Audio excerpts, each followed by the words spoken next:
Good morning. My name is Jansen Sink. And just a little bit about myself to start off with. Um, I was fortunate enough to grow up in a very strong Christian household. My dad was a head pastor, and actually still is a head pastor in North Carolina.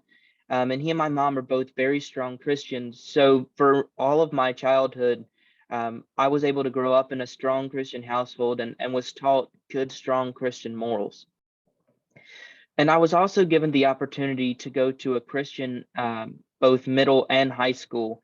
And it was there that I gained knowledge that I would eventually use for my future vocation.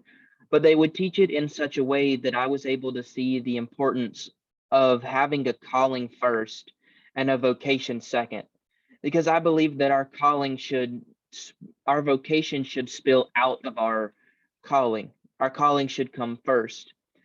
And there's three main things that I think that God is calling me to do in my vocation. And the first actually fits in right with some of the textbook reading that we had this week. Northouse gave a definition of leadership. It was called servant leadership.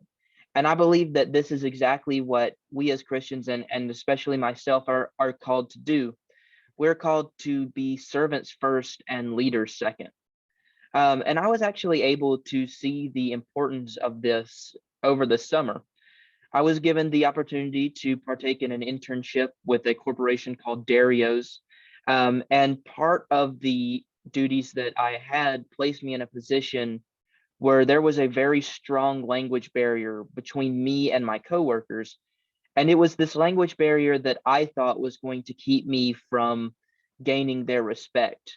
I thought because I wasn't able to communicate effectively with them and they weren't able to communicate effectively with me, there wouldn't be any respect or trust that they would be able to give me.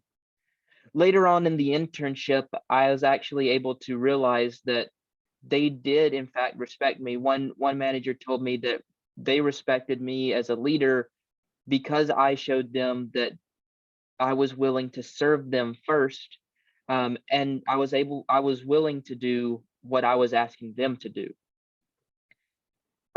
So I really saw the importance of being a servant leader first, instead of a leader first and a servant second.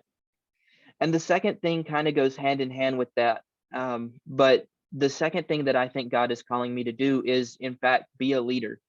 I think God has given each and every one of us special gifts.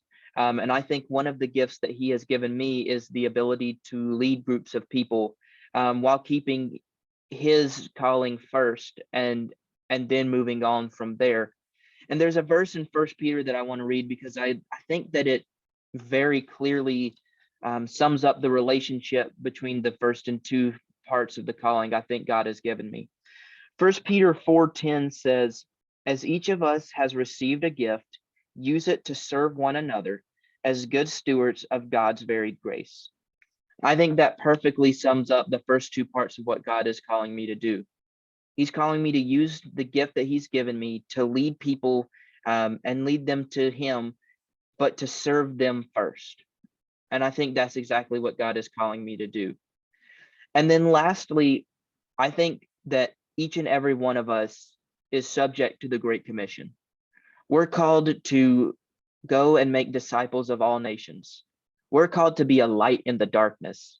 And I think that is exactly what God is calling me to do in my vocation. The business world is an increasingly secular one. It's a dark place, it can be. And I think that there needs to be good, strong lights for God in that darkness. And I think that's what God is calling me to do. I don't believe that all of us are called to full-time paid ministry, but I do believe that each and every one of us are called to be ministers in the vocation that God has called us in. And that's exactly what I plan to do in my vocation. I plan to put my calling, be a servant of God first. That's what I plan to do in my vocation.